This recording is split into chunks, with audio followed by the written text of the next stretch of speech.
Hello, everyone. Can everybody hear me okay? Is the stream okay? Is everything okay? The stream should be running fine. So I am live streaming today. I have a slightly different format now. I don't delete the live stream, so all the Critique Hour live streams are kept live. And I take pieces from my subreddit or my Discord to critique on this live stream. But today I actually sent out an announcement on my Discord community for people to directly DM me their pieces to critique just for this one time. I don't accept their direct messages anymore. That's how I used to do it. I think it would just be really out of control if I did. But today I allowed it simply because the Discord and the subreddit are running a bit slow. And I'll be critiquing these three pieces all or some of them. This is the lineup to this week.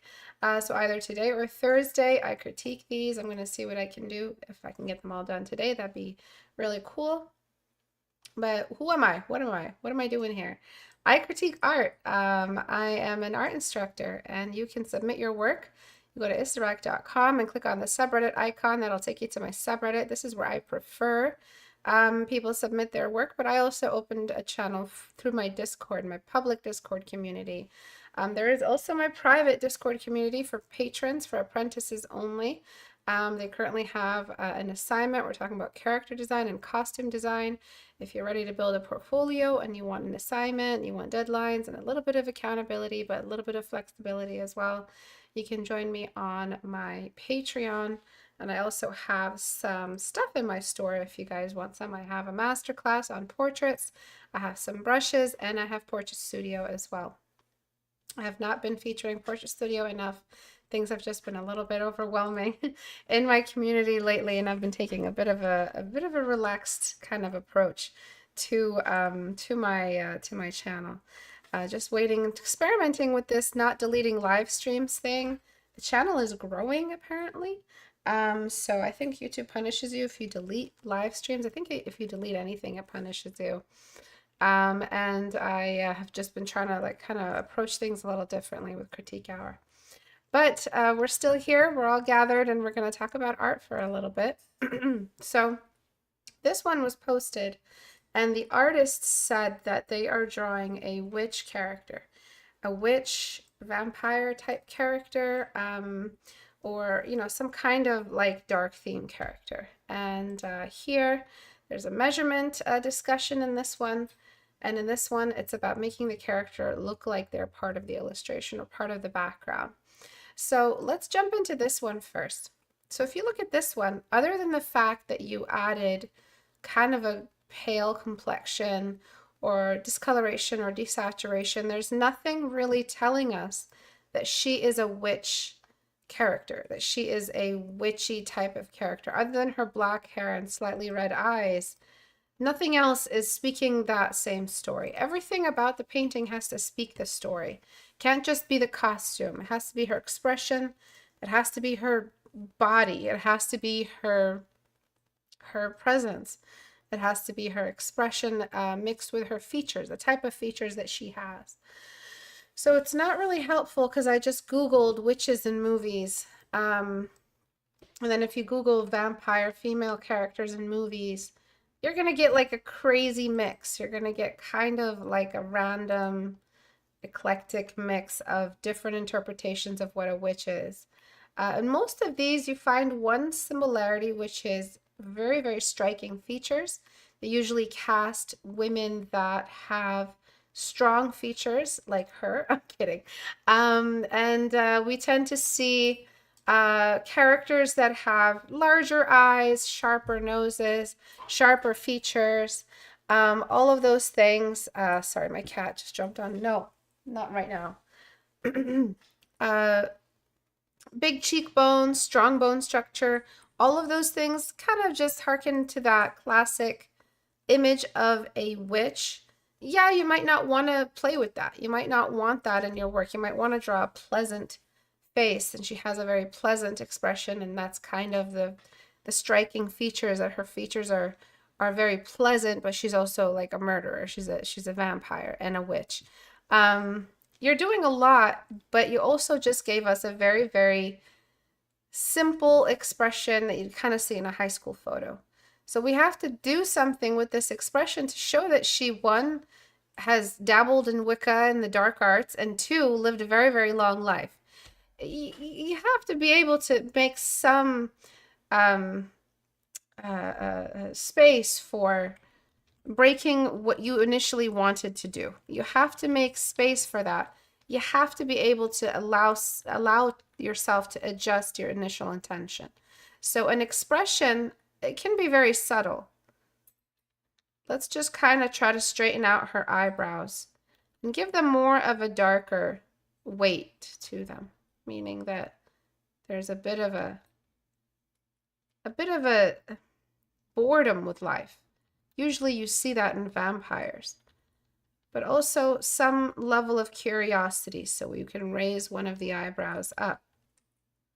Also maturity. She's not a 15-year-old. She's a 500-year-old vampire. Whatever she is, she's a vampire. The theme of a vampire is that they are kind of done with life, you know? They are just creatures of appetite.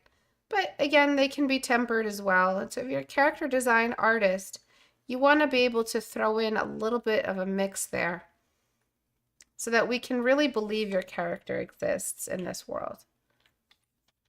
So what I'm doing right now is I'm just trying to start with the eyebrows. The eyebrows alone can do so much. So I'm giving her some charm, some curiosity, some strength, all just through the eyebrows. The eyebrows don't lie. Whatever we hide in our emotions, the eyebrows reveal. Okay, and so I'm just trying to invest some of that without changing your character too much. Like, I could easily just change the way you drew the character, right? You guys have seen me do that before. I can kind of do a complete overhaul change, but I want to show you how you can pretty much preserve what you drew without sacrificing those necessities for this type of character. So what you drew, you have to allot some space to change it, right? You can't just be... I understand you guys want to honor your original vision, but remember, your original vision is clouded by maybe lack of experience, or just maybe you didn't give it enough thought, or you need somebody else's perspective, a viewer's perspective, so your vision is clouded by the creator's perspective, which can be blinding. So all I'm doing, I'm just trying to make sense of what you did with the eyelids here. So the eyebrows feel like they're just hiding a bit of a secret. And then I'm going to jump into the nose. The nose can be left alone. The nose carries the ethnicity. Most of the time, write that back, the nose of the character carries the ethnicity. So I don't want to change her ethnicity. She looks a bit Spanish, a bit Mediterranean. It's a pretty general kind of Eastern look or South American look to her. So I don't want to change it too much. I just want to make it match the head and the placement of the head.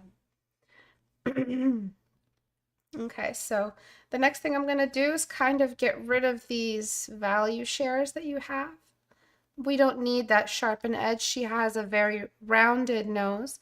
It's not angular. I'm not trying to make it look like kind of like a Viking type of Anglo-Saxon type of feature, you know, like I just want to keep it softened. Sometimes when you think vampire, you instantly think white boy. Like, you know, like what's his name from Castlevania, that blonde guy? Usually that's what happens. And it's hard, you know, when we rarely see a Hispanic or Arabian, you know, we rarely see it. It very rarely happens that we see that type of vampire. Almost always it's like white features, sharp angular nose. Is his name Alistair from Castlevania? Okay, so all I did was just soften the nose, give that youthful look. Now, here's the thing that you might not like, but it really goes a long way. The Vogue eyes, the Vogue fatigue, the Vogue tired eyes, the Alucard, Alucard. Thank you, Alucard. So this, it's not necessarily aging her, like directly aging her. What would age her? What would age her if you did it alongside this? This is what would age her. Suddenly she's much older, and then this is what would age her. These things. The weight of the mouth as it starts sagging, and I've seen high schoolers who have these. So again, this is just for the world of the drawing and get away with less. So those things would age her. So if you're worried about aging, she's not aging. This is kind of what is necessary if you're trying to make the reader feel like they're looking at a vampire. This little bit of a bag under the eyes. You shouldn't rely on the red eyes and the sharp fangs to get your character to read. Trust me when I tell you that you will get a read just with the features if you place them in the right way. I'm not relying too much on makeup, but now I will add some makeup. There is a makeup element. After all, when they make movies, it's not just about casting, again, whether or not they're casting a white guy or a brown guy or a white woman or a brown person or a brown woman for a character like a vampire, but they're also bringing in the costume designer. They're also bringing in the makeup artist. Makeup and costumes are separate parts of making movies, and they all carry a huge dimension of the character. And so this makeup is a big part of drawing a vampire. There's the classic go-to, which is the smoky eye. And so I'm just kind of trying to find the balance. And there are tropes. There are tropes that you have to learn. If you're not like a trope person, then expect a lot of your viewers to be a little bit confused when looking at your characters. And if that's something you're comfortable with, that's cool. But if that's not something you're comfortable with and you want your characters to read what you're trying to say right away, have quick read on a lot of your character designs, learning the tropes is really important. Why is it important? Because your audience is literate in tropes. Write that back. The audience is very, very literate in the trope language, meaning they know what a vampire is supposed to look like. They know what they're expected to look like. They know how to see one and how to find one. The next thing I'm going to do is the bone structure, not because I'm trying to change her face, but because there's a sense of deadness to the vampire. I'm also trying to keep in mind that this is a witch at the same time. And so the skeletal structure, the skull, it emerges, it comes through. And you have like this dead look to the face, but you don't have to sacrifice all of the vitality. You can find a middle ground. But if you really want it to take it home and you actually want the audience to be able to read what you're saying and it not just look like a classic, over the like lifted shoulder 80s glamour shot or high school photo, you have to do a little bit more to the face than you've already done for it to really read as a vampire witch. And then there's the smile. So the smile, I mean, you could keep it the way it is. It looks like, a smile that a kind character is doing. But if you were to just what is that? What's that recent trend where everybody's just trying to be as glamorous as possible? Every shot should be as glamorous. What is that? Like the over glamorization that we have these days. That, this age of narcissism, the age of the selfie. Sometimes things are over glamorized a lot. Sorry, my liquefy is wigging out again. So what I want to do is just get rid of that cutesy kind of Instagram selfie look. And I want to give her that yassified, I guess. Let's just try to step away from that. Let's just give her a smile that is hiding a little bit of pain. Maybe one half. And the way to do that, the way to have double expressions, it's actually really straightforward. You do one eyebrow, have one expression, and the other eyebrow have the other expression. Let's say you want a character that looks both sad and curious. A character that looks sad and angry. Both eyebrows can carry one of those emotions, and at the end they combine to make it look like that. For instance, she can look curious, but angry. Curious and angry is usually kind of like do you see how it's mixing, how the expression is mixing? So the way to do that is to do one expression per eyebrow if you're trying to do a mixed expression. I'm not trying to. All I'm trying to do is a mixed expression with her mouth.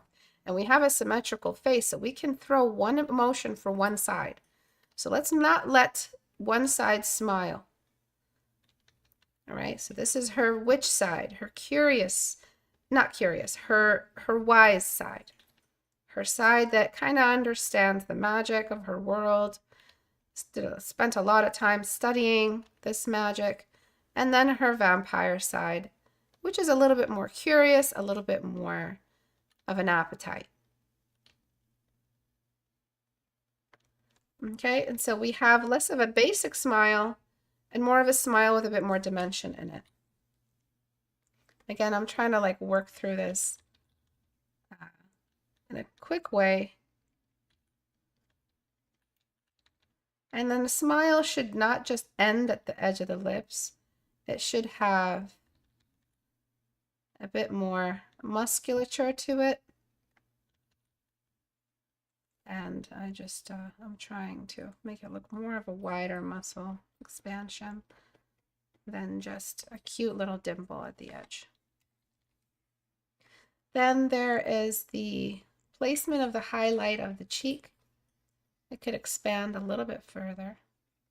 This isn't a laugh line, this is just the muscle as she's smiling. And then I blend it out to preserve the muscle. Another thing that you could do to make it look a little bit more intense is to get rid of the shadow of the eyelid. So an open eye kind of introduces the concept of this, very hungry vampire with an appetite. So obviously I'm not keeping it this wide. This is just establishing the white of the eye, and then I delete away at it. Okay, so slightly more open than the average eye gives you that little bit of intensity. That's how you get rid of the softness. Eyes that are just like moderately open, that's just like, that's just a normal character. But slightly open, just slightly more open than usual, creates that focus. So we're getting rid of the softness that having that shadow in the eye, what that provides, which is like a more of a gentle, approachable expression. And I'm using soft brush to delete so we don't have this weird sharp angle. Eyes that are slightly more crazy, slightly more open might help you create that look.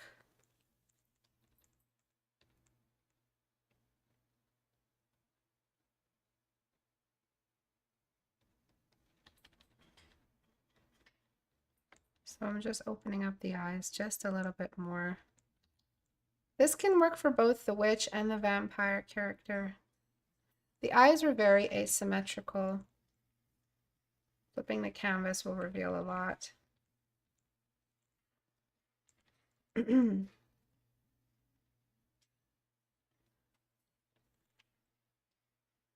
And I should probably just liquefy this. So before, very soft. After, not so soft. And I wish I could do more, but the time is only so much. Let me just make the eyes a bit more symmetrical.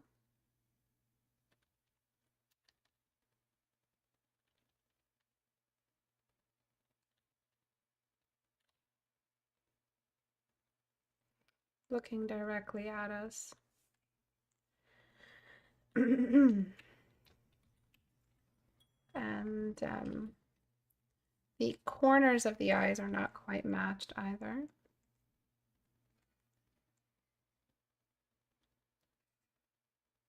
These two corners have to be matched.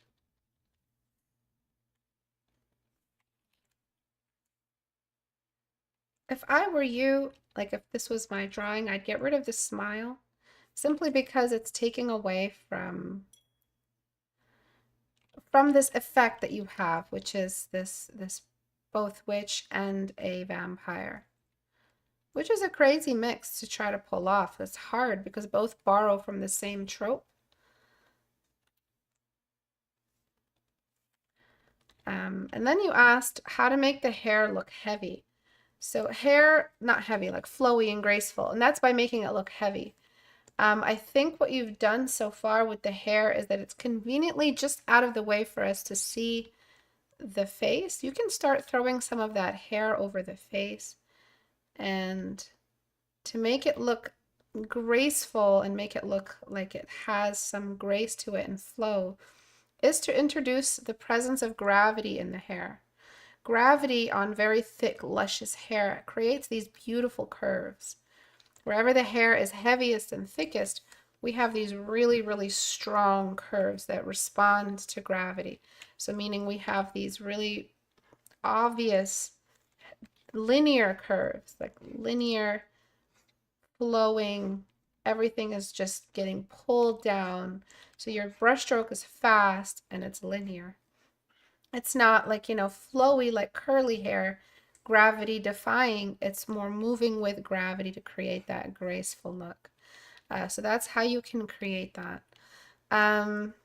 But when it comes to like where you've placed the shoulders and where you place the neckline, I feel like you're trying to fit too much in before the edge of the canvas. The neckline and the shoulder line would not be running out like that quickly. We would have a little bit more space for the shoulders.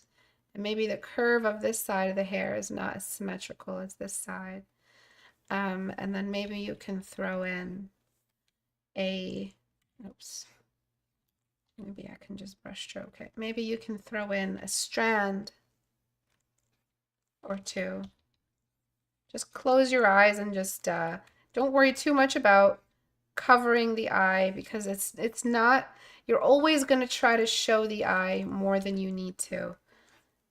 And to create that kind of curved, graceful, heavy look to the hair, you have to kind of not be afraid. That kind of like essence of crazy in the look and the expression and the character's presence, maybe just offset just a little bit, is going to help you create that effect. And then don't be afraid to kind of just end the hairs off in a quick kind of curve. That's how you create that flow. But I think you did very well. It was just the silhouette of the hair started to look a little bit like, like it was curvy and pretty. And you can get vampires that look like that. But if you're going for that kind of like, Yennefer look, you're going to need to make it a bit more heavy, a bit more flowy. And then stay away from flyaways. The flyaways will kind of get rid of that graceful look to the hair. So those will kind of take away. If you want to make that witchy look even more present, then throwing in those flyaway hairs might create that witchy look for you. So now you have the grace of the vampire hair all pretty and regal, but you also have some of the presence of the witch there as well. That's if you want to use the hair to create that effect. But I think the silhouette should be, as this regal, it should be something like that. As for the theme, the general delivery, I think the whole scene is just a little bit too exposed. I think if we're just seeing her for the first time, we just entered the room with the vampires in it in the movie and the show, and we're being introduced to them. I think the lighting in this scene would be just a little bit more dark, a little bit more mysterious. So throwing the shadow and not letting so much of the character be visible, that's a really, really big step in being a more mature illustrator, is being able to just accept that not every time you draw, the characters need to be fully exposed to the camera, to the light. Like we don't need to see so much. Give us some credit as the viewer, we don't need to see that much to understand the general idea here. This is a mysterious character, not necessarily approachable, not necessarily, you know, made for the male gaze. She's a little bit more mysterious, not quite, not quite the good guy. Maybe she's a bad guy. We don't know yet. So all I'm doing here is just creating that shadow of the neck. So you guys forget that there's a lot of cinematic elements. You've completely forgotten about the shadow of the neck, by the way. A lot of cinematic elements when you're building these characters. A lot of movie-related design choices, meaning the costume design and the expression and the casting of the character and the casting of the actor, I mean. All of these things play a huge role in creating these effects. I'm just building up the shine on her forehead just a little bit. And then maybe just at the very end, now that we have all of that established, we can throw in the red of the eyes on a brush that works. And just letting the eyes look a little bit more red. Just throwing in some extra saturation. And then maybe throw in a new color, throw in something new, maybe like a purple for the lips. Just throw in a different color, just bring in some extra color somewhere. That'll help you create that look. So now it's the same character you started off with, but there's a little bit more story involved. The expression, all of these things have been adjusted. I'm going to add one more thing, which is just some light. She's still very beautiful. She's still very scary. But now we have this extra level of delivery. So just a little bit of light maybe coming from a fireplace or some light underneath. The character just entered the room where she's in. She's about to read their fortune, or, you know, there's a whole room full of vampires and she stood out. You have to think about these things. Where are we experiencing this character? How are we experiencing this character? The more you involve, the more of these movie elements you involve in your illustration, the more the audience is going to take you seriously as an illustrator. Okay, so I just added a little bit more dimension. I can't fix everything. There are some rotation issues in the 3/4 view. I'm just adding some bone structure to the nose here and there. But let's take a look at the before and after. You can see what I mean with it looking a little bit too much like a high school photo. Maybe it's got a little bit of that softness, that expression that you might want. But in this, we have a bit of more of a cinematic presence, and maybe just a little bit more of that darker theme. That overexposed light all around, that was throwing us off. The only thing really carrying your story was the fact that she is this is just a dark theme. It just looks like a chick who just a little bit more, you know, dressed more gothy than, you know, than the average chick. But if you want to add that, whoa, this person is definitely a witch vampire look to things, you have to darken the scene a little bit. You have to try to create more of a double expression, a little bit more of a shadowed presence, a little bit more of a mysterious kind of crazy look in the eyes, a little bit more focus. That wisdom comes in as well, and that look in the eyes, like they're seeing more than that's you know, what is there, and that hunger in the eyes for the vampire. All of these things kind of help you push your character design a bit further. For this one, I think your biggest issue is that when you look at the lines, where the lines are of symmetry for the features here in relation to the head, right? They're pretty symmetrical. Things are pretty symmetrical here. But here we have this as the center point of the head. So this is the almost exact symmetry line of the head, and your features are way off. Look how much closer this eye is than this eye is. That's a big difference. These two lines are not the same. So already just with your first couple brush strokes, you're already off the lines. And you're having a character that's looking more this way than a character that's facing the camera but whose eyes are looking away from the camera. This is pretty symmetrical with the camera. She's kind of almost looking directly at the camera. Of all the angles you should be able to see at this stage in your skill, and you're kind of structuring already and using blocking, at this stage you should be able to tell which angle your character is looking at. Are they looking forward? Are they looking to the side?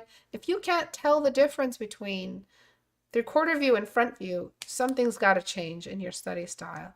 And I think introducing some lines in your, in the initial stages of your study will really help you. That way you're not worried about whether or not everything's in the right place while you're trying to block. All you need to be focused on is your blocking. A lot of my private students, what I tell them is, okay, trace if you need to. I don't want the lines and the measurement to be in the way. I only want to see what you can do with your blocking brush. If you're struggling against measurement while trying to block for me so that I could diagnose you in class, I'm never going to get an actual measurement of how you draw. Measurement and painting are like two separate worlds. You can measure really well without being an artist, and you can draw really, really well without measuring. But in order to be an artist, you need to be able to try to measure it at some level. They're two separate jobs. They're like two separate roles. Measuring isn't something that, whether you're doing it without tracing or without any kind of help, demotes you as an artist or something like that. You don't have to associate your worth as an artist with whether or not you're measuring right. There are tools that can measure for you, just like an architect uses a ruler. An architect doesn't base their ability on whether or not they can draw a straight line without a ruler. Do you know what I'm saying? So you shouldn't base your skill on whether or not you can catch perfect measurements without using a ruler. Please use the freaking ruler, because it's going to get a lot of stuff out of your way so that you can focus on the real thing, which is building your building. This is a building and you're trying to build it, and there's a lot of brushstrokes here that need your attention. There's a brushstroke here, there's a brushstroke here. Here there's a big brushstroke. There's another brushstroke here. Bunch more over here, big, large brush. You need to focus on these. You don't need to be focused on the math. The math is taken care of with your lines. You're not eyeballing the measurement while also blocking in. You know how difficult that is? That's not something that comes easily. That comes after a very long PhD life of studying portraits. Can you do the both at the same time? And even after doing that, spending all those years studying only portraits, you will still find mistakes. Mistakes you could have avoided if you just drew a couple lines. So it doesn't demote your worth as an artist. It doesn't make you a cheater. Just measure, please measure your reference, trace over it with these lines. This is what I mean by trace. Find out the structure. Where is everything sitting on these lines? The lips are above the jawline. Your lips are right on the jawline. You're going to lose likeness every time you throw something off. You step down from likeness. And measurement is likeness and likeness is measurement. Write that down. Those two are synonymous with each other. Likeness, the only difference between every person's face in this world, if their face is perfectly like normal, it hasn't been deformed or anything like that, the only difference between your face and my face is just measurements. That's it. So we all have noses, nostrils, eyes, eyelids, we all have the DNA, but the difference is just the measurement, where we've placed everything. If you don't know how to measure, you're not going to get likeness in your work. You're not going to get anatomy in your work. You're not going to get a lot of stuff. You're going to start having, that lower skill to your look, to your illustrations, to your drawings and portraits. So right here, this is all just right off the bat. Before you even block, you should have some symmetry lines. You should have some horizontal and vertical symmetry lines. You should have some in your reference. You should adjust your reference to not confuse you. So reduce the detail, block out the irises, whatever you've got to do so that you can find these blocks and put them here. Because these blocks, yes, the blocks are the measure of you as an artist. If anything measures your tier as an artist, is your ability to see these guys right here. These big old blocks of value change. This block, this block, this block, this block, this whole block. Those are where we go, okay, this artist can draw. That's what drawing is, your ability to capture these geometric surface changes according to the light and produce them again in your illustration. So the non-art stuff, get it out of the way. Measurement is non-art stuff. It's not. There's no artistry in drawing a lot. That's it. It's done. There was no artistry in that. There is artistry in picking the right blocking brush, shrinking it, picking the right value, reducing the opacity, making sure the angle is right. That's a lot of artistry, creating the block and reproducing the nostril, the eye socket. You're doing that right. Get the other stuff out of the way so it starts to look better. And then for this one, let me read what they thought. Yeah, they're very subtle changes that make a big difference. So for this one, the artist said that they want to make their character look like they are in the environment. They're part of the same scene. So the reason they aren't is because we are looking at daytime skin tone values. This whole light environment, this whole scene, what time of day is it? It's dark. And there's only one little, kind of minor light, kind of like a street light. Have you ever stood in front of a street light at night in the rain? Even if it's a street light that's shielded, like those little bus stops. Okay, so we're all there right now. We've all teleported to the rainy street. And you look at your friend standing beside you. Is their skin tone as vibrant as it is during the sunlight? When the sun is high and it's afternoon, even sunset. There's no way.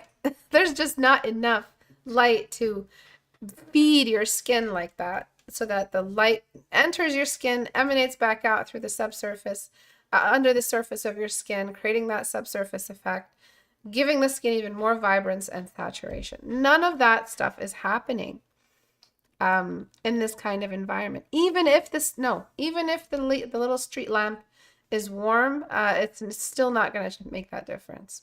So that's the first step, is that reducing this skin tone. You have the same skin tone on the feet as you do on the shoulder, even though the feet are really covered up from that street lamp. So there's a lot of mistakes made when it comes to the light environment. So all I did was I cut the color of the background. That's going to be my shadow color on everything the light isn't seeing. And I'm using that with darken mode over everything automatically right away, especially radially. So right here in this pocket under the foot, all of these areas are instantly getting this connection back to the light environment. So we're creating these shadow pockets. The light is just not strong enough to bounce off a surface, come back, and cancel out that ambient occlusion. Light just doesn't do that.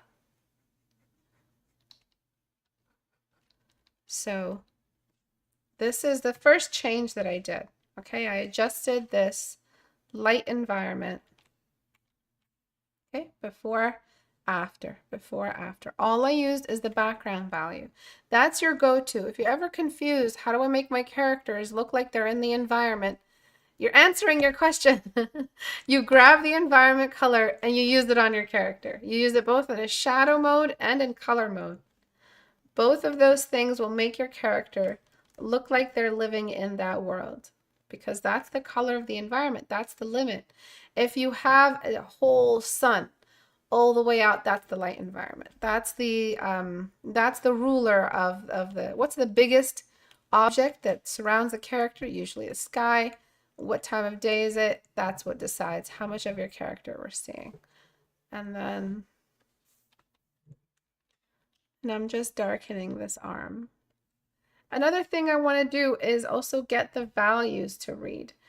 So I have burn tool on shadows, and I'm just burning some of these areas so it looks like it's something that's happening at night with a weak overhead light coming in. And again, we're not supposed to be seeing these really, really strong subsurface values or saturation lines. We should be seeing some silhouetting happening here and there. So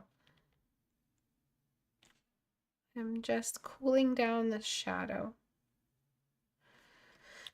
And I'm using it to darken the arm a little bit only letting some of the arm get that rim light from behind. Everything in here, all of this stuff should be getting a little bit darker. We only get that relief, that like rim light of light just along the edges. There isn't even light under her for it to bounce back up and create this this glow that you had. Unless she's glowing. I don't think she is, but unless she's glowing, yeah, if she's glowing is a different story. This light would stay dark. All these areas would stay dark unless she herself is glowing. And we would get a lot of that light only hanging out at the very top of her character. So you still have your lines intact, which is going to damage some of your light environment, not completely, but you just have to, you know, be prepared for that. And so you might have to exaggerate some rim light a little bit more. You might have to lighten some shadows where they need to go a little bit more. So right here, like right on the line is exactly where this rim light would happen. That is on the other side of her arm. I can't really do it without getting rid of the line. And so we're starting to see like this more accurate representation of what's happening in the light. Then there is the rain itself. The rain, it's like, it behaves like this. It behaves like the way fog would behave, or smoke if it's caught in the light. Have you ever like closed your curtain and then the dust in your room caught the light coming through the curtain and you see these lines of light in your room? That's exactly the same effect you would get if there was a bunch of rain and a street lamp. You would get this, like, you would see the range of the light. So, oopsie. So I'm just gonna go on to maybe soft light. I'm gonna select that brightest point you have here. Warm it up, and I'm just going to introduce it and let it sit on top of everything except the fairy. I'm gonna make sure the fairy stays shadowed. And still, even now, the fairy's light, the light on the fairy is not quite making sense because her thighs, her legs, all of these things don't really catch that light that's right behind her and above her. So we would still see some areas getting closed off. The side of the thigh, but only the top of the thigh really would get that light. The top of the thigh here, some of the shins and the calves. We would see a long shadow because she's not under the light directly, but sort of outside of the light a little bit. So not every part of her is sitting inside the shadow, or the light, sorry. Some of it is just outside of it. And then you would have some kind of a subsurface effect on the mushroom. So there's that shadow there.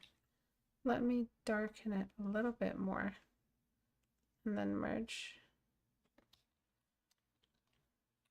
Before I merge, maybe some of the foot is getting some of the light, some of the side of the calves here, the shin bone, I mean.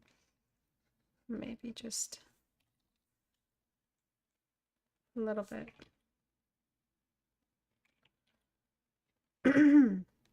So you see that shadow, how necessary it is? Because what's explaining that illumination on the legs? Where's the illumination on the legs coming from if that lamp behind her is the only lamp in the area? We're already breaking rules just to make this lamp,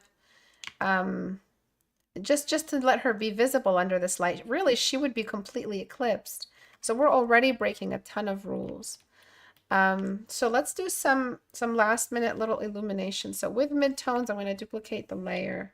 The top of this mushroom is getting almost none of that light that she is getting. So the top of this mushroom should get a little bit more.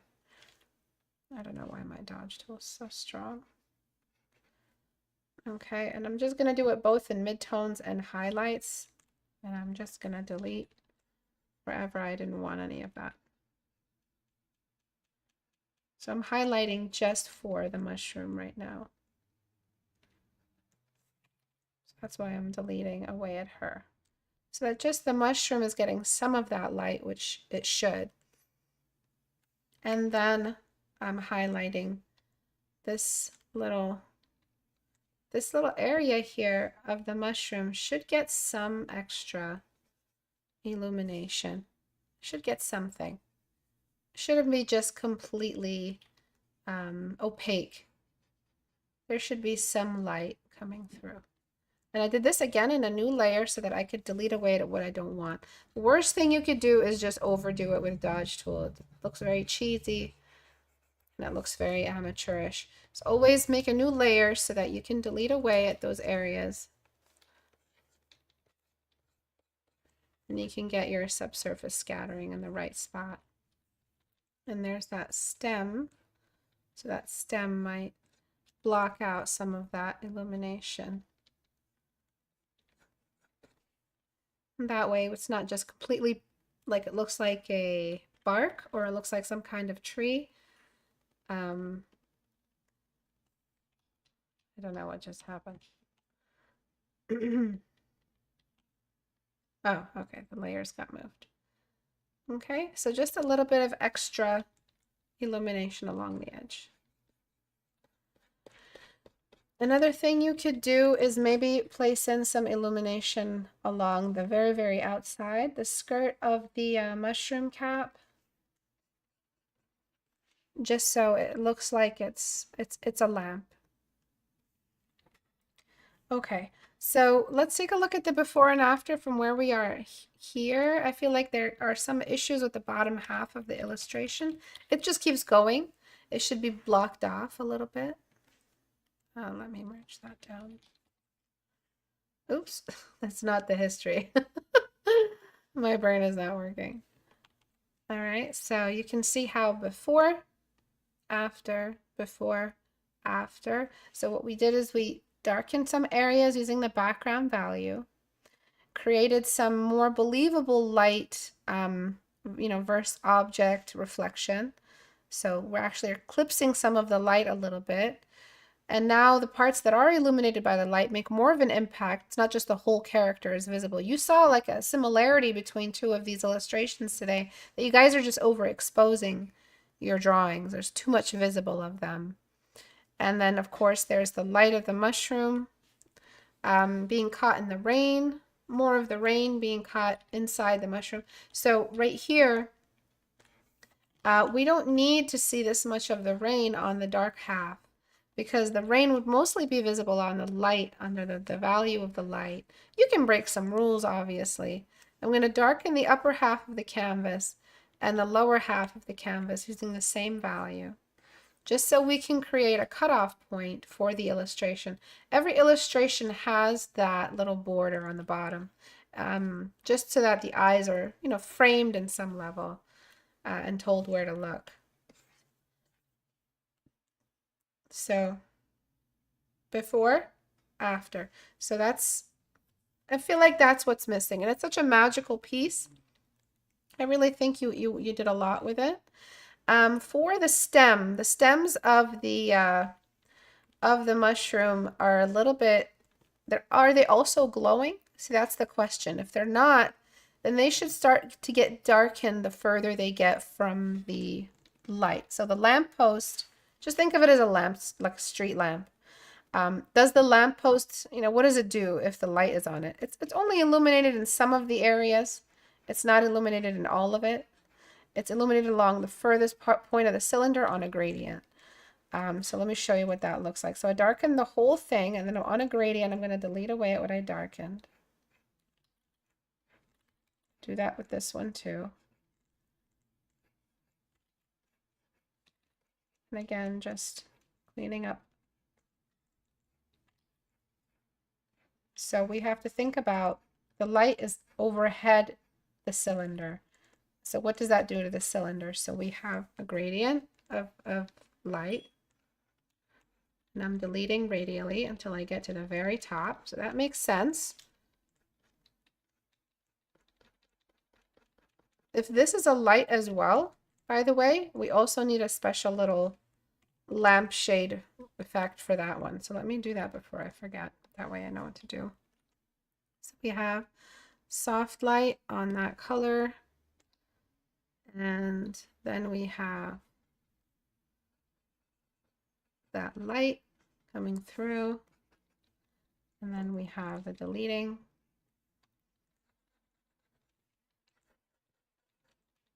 Just to show, you know, that there is also that effect on the lower one as well.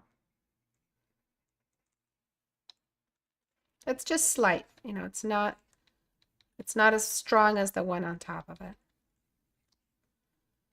Then I'm just going to like decrease the saturation. So the stalks now have like a more believable transition into shadow. They're not glowing and they're getting further away from the light, right? So it would make a lot of sense for us to let them get darker the further they get.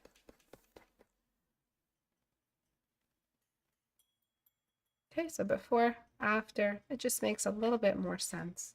And then right along the peak of the cylinder, so just along this, the fattest part of the cylinder that sticks out to the camera, we delete away at the shadow just to keep it looking cylindrical.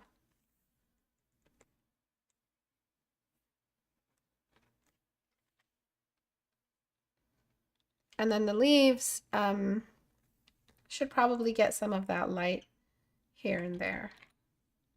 So I'm just gonna like let them get some light, just sporadically, nothing crazy. I did that in a new layer, so now I'm just gonna delete.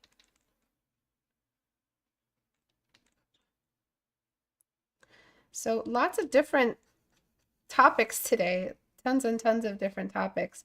But I think the most important thing to take away is that a lot of these changes are things you tend to forget really, really easily because they're kind of not that visible in those completed illustrations. For instance, the light environment, it's such an invisible concept. You can barely appreciate it because when do you notice a light environment? You notice characters, you notice detail, you notice costume. When do you really notice a light environment? But that's really what makes the difference at the end of the day in your illustrations.